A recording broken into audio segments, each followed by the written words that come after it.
एक तरह से हिंदुत्व के उबाल का दौर है, जहां भारत के प्रधानमंत्री भी जो है धार्मिक नारे लगा रहे हैं। तो ऐसी परिस्थितियों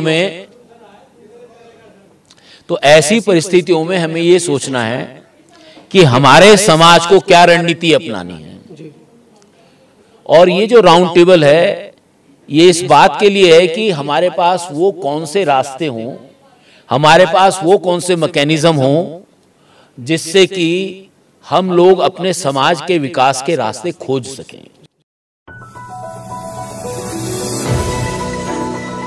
डिसीजन था कि हम कोई बड़ा कार्यक्रम नहीं करना चाहते थे और मैं समझता हूं कि हमारे लोगों में जो तड़प है वो रास्ता निकालने का, और इसलिए जो है छोटी सी राउंड टेबल है, कोई इतनी बड़ी नहीं है, लेकिन इसका हल्ला।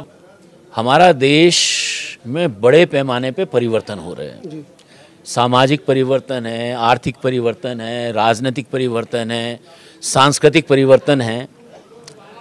और मैं ये देख रहा हूँ, नैकडोर ये अनुभव कर रहा है कि हमारे समाज के अधिकतर लोग राजनीति को छोड़ के बाकी परिवर्तनों की बात नहीं कर रहे। जी। ठीक है। अब जैसे कि सांस्कृतिक परिवर्तन में ये एक तरह से हिंदुत्व के उबाल का दौर है, जहां भारत के प्रधानमंत्री भी जो है धार्मिक नारे लगा रहे हैं। तो ऐसी परिस्थितियों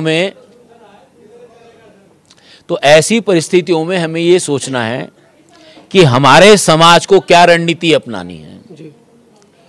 और ये जो राउंड टेबल है, ये इस बात के लिए है कि हमारे पास वो कौन से रास्ते हों, हमारे पास वो कौन से मैकेनिज्म हों जिससे कि हम लोग अपने समाज के विकास के रास्ते खोज सकें।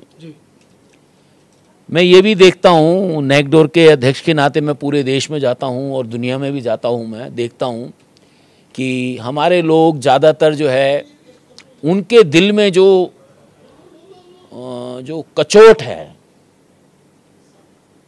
जो तड़प है, वो बहुत अच्छी बात है, तड़प होनी चाहिए।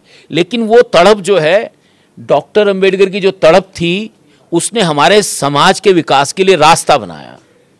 लेकिन हमारे जो मौजूदा लोगों के दिल में तड़प है, वो समाज के विकास के लिए रास्ता नहीं बना पा रही है। जी। तो ये राउंड टेबल जो समाज के लोगों के दिल में तड़प है, उस तड़प को हमारे सामाजिक, आर्थिक, सांस्कृतिक और राजनीतिक विकास का रास्ता बनाना चाहते हैं। प्रथम गोलमेज सम्मेलन में 1931 में डॉक्टर अंबेडकर ने अंग्रेजों का सिंहासन हिलाया था। उसके लगभग मुझे लगता है कि 100 साल से ज़्यादा वर्ष हो चुके हैं। 90 साल हो चुके हैं। 90 साल बाद फिर एक गोलमेज सम्मेलन का आयोजन किया जा रहा है।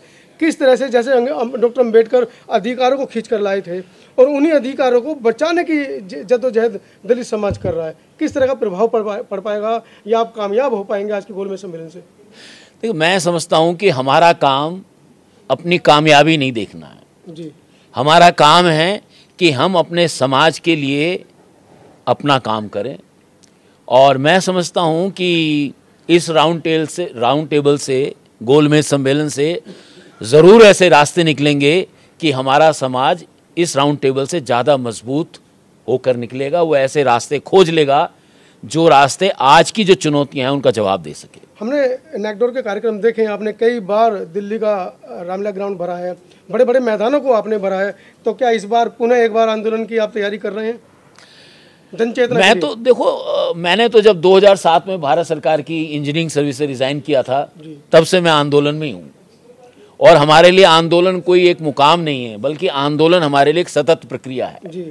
और ये ज़रूर होता है कि कई बार हम लोग जुटाते हैं और कई बार हम लोग दिमाग जुटाते हैं, कई बार हम लोग साधन जुटाते हैं, कई बार हम सड़कों पे उतरते हैं, कई बार कानून की लड़ाई लड़ते हैं, कई बार सरकार से लड़ाई लड़ते हैं।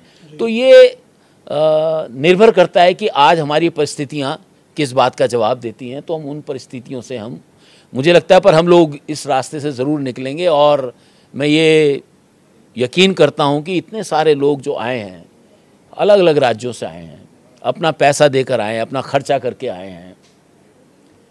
और मैं समझता हूँ कि जब लोगों में इतनी तड़प है तो अपना रास्ता जरूर निकालेंगे। मुख्य केंद्र बिंदु क्या सवाल था आज का?